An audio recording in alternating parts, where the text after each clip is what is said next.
La lecture, j'ai l'impression que je l'ai toujours connue. Je, je suis rentrée en classe, j'avais 5 ans et demi, bon, comme tout le monde, et je savais lire. Je ne sais pas comment j'ai appris à lire, je ne sais absolument pas. Mon premier contact avec un livre, mémorisé naturellement par moi, c'est chez ma grand-mère, probablement un livre de la collection Nelson qu'elle lisait, que je regarde, et mon cousin et ma cousine, qui sont un petit peu plus âgés que moi, me regardent et me disent: oh, mais c'est pas pour toi, ça, c'est pas pour toi. Et j'ai eu l'impression que le livre était un monde à la fois mystérieux et peut-être un peu étrange, où il fallait entrer ou ne pas entrer, et peut-être aussi un peu culpabilisant. J'ai eu à ce moment-là l'idée que par le livre, on allait apprendre des choses que peut-être on ne devait pas savoir. Il est fort possible que une idée de sexualité très enfantine se soit un peu glissée dans ce premier souvenir de lecture. Ça, c'est vraiment mon premier souvenir, tout premier souvenir. Et peut-être que je me le suis ensuite raconté naturellement. On sait pas du tout ce que sont, au fond, les souvenirs d'enfance. Ensuite, les livres, pour moi, ça a été toute ma vie, finalement. Parce que ça a été les livres scolaires, bon, mais très vite, j'ai eu envie de lire autre chose. Et ça a toujours été mon loisir principal. D'autant plus que je suis née en 1928, je ne suis pas jeune. Et par conséquent, j'ai vécu la fin de mon enfance et mon adolescence pendant la guerre. Et donc, j'ai passé, à l'âge de, mettons, 13 ans, 14 ans, vous voyez, mon temps à lire toute la journée, absolument. Et à ce moment-là, j'ai changé de lecture. Mon père, qui était un grand lecteur, me prêtait des livres que lui-même d'ailleurs empruntait dans un cabinet de lecture, ce n'était pas des livres qu'il achetait, et ça a été ma découverte extraordinaire de la littérature russe, hein, Tolstoï, Dostoïevski, surtout Tolstoï. Guerre et paix, Anna Karénine, pour moi c'est mes lectures de 14-15 ans. Hein. Et puis, assez rapidement, la littérature américaine, dont mon père était friand, c'est-à-dire Faulkner. Un de mes premiers Faulkner, ça a été Sartoris, avec cette phrase que je n'ai jamais oubliée, que je ne comprenais pas du tout, où une des héroïnes dit: ah, comme on est bien dans un monde sans hommes. Un monde très violent qu'elle décrit et où elle a l'impression que elle est sûre de quelque chose dans un monde sans hommes.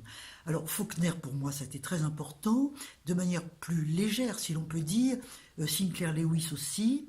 Mon père aimait beaucoup Sinclair Lewis parce qu'il présentait des personnages assez affranchis, et notamment il avait le culte d'un livre qui mettait en scène une femme médecin et qui renonçait finalement à un amour pour poursuivre une carrière auquel cet amour s'opposait. Et mon père me disait: c'est un beau modèle de femme. Peut-être qu'une chose que j'aurais dû dire aussi, c'est que j'ai reçu une éducation religieuse, que j'ai quittée par la suite, mais par exemple, Thérèse d'Avila.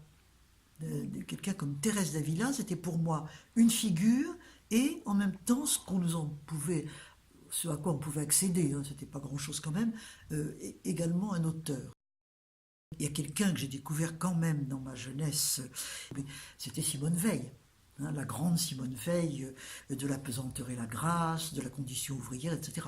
Voilà quelqu'un que j'ai découvert par mon couvent, là, et qui s'est révélé être quelqu'un, pour moi, de très important. Ça fait partie, Simone Veil, des livres qui ont compté dans ma vie. Pour moi, ce sont des moments absolument fondateurs, magiques, hein, étranges, auxquels je reviens très souvent quand je pense oui, à la vie, tout simplement. J'étais assez indifférente à la différence des sexes, je dois vous dire, mais depuis que j'ai pris conscience de tout ça, ça fait déjà longtemps, hein, 40 ans, disons, le mouvement de libération des femmes, etc. Alors là, je suis devenue très sensible aux auteurs femmes, notamment les auteurs oubliés. hein. Pourquoi est-ce que on ne parle pas des auteurs femmes? Et même George Sand, à laquelle je me suis beaucoup intéressée, au fond, je ne l'aimais pas dans ma jeunesse. Je la considérais comme, bon, la réputation qu'elle avait de bonne dame, un peu ennuyeuse, etc. Et j'ai découvert progressivement que c'était une réputation fausse, qu'elle était une femme extraordinairement libre, affranchie à tout point de vue, et qu'elle avait écrit, voulu écrire et écrit des choses tout à fait passionnantes. Donc, je l'ai redécouvert beaucoup, mais je prends cet exemple-là et je pourrais en citer d'autres, bien entendu. Donc, oui, les auteurs femmes m'intéressent beaucoup. Et puis alors, les auteurs femmes, j'allais dire, celles qui s'imposent dans notre paysage actuel, je pense à des gens comme Marguerite Duras, bien sûr. J'ai beaucoup aimé Nathalie Sarraute aussi, des gens comme ça, ou Annie Ernaux, que j'aime énormément. Ou j'ai deux auteurs que j'aime beaucoup, Assia Djebar, que j'ai vraiment beaucoup apprécié. Notamment, j'ai apprécié toute sa quête des femmes, hein, dans l'Algérie qu'elle fréquentait. Puis Leïla Sebar, qui est une amie et dont je suis beaucoup les écrits. Donc oui, je m'intéresse beaucoup aux auteurs femmes. Donc quelquefois même, j'ai le sentiment d'être envahie par les livres, de ne pas savoir toujours comment faire avec eux, quoi en faire. Et puis il y a un autre aspect, c'est que mon mari est un bibliophile, il le fait moins maintenant pour des raisons de fatigue, etc., mais notamment un bibliophile passionné d'économie politique ancienne. Et par ce biais-là, moi j'ai ajouté l'économie sociale, puisque je suis intéressée par le mouvement social, le mouvement ouvrier, les théoriciens socialistes, etc. Et nous avons ensemble rencontré dans notre vie beaucoup de libraires d'anciens. Et ce monde des libraires d'anciens est un monde très intéressant, passionnant, notamment dans les années 1960, dans lesquelles nous avons commencé à les connaître.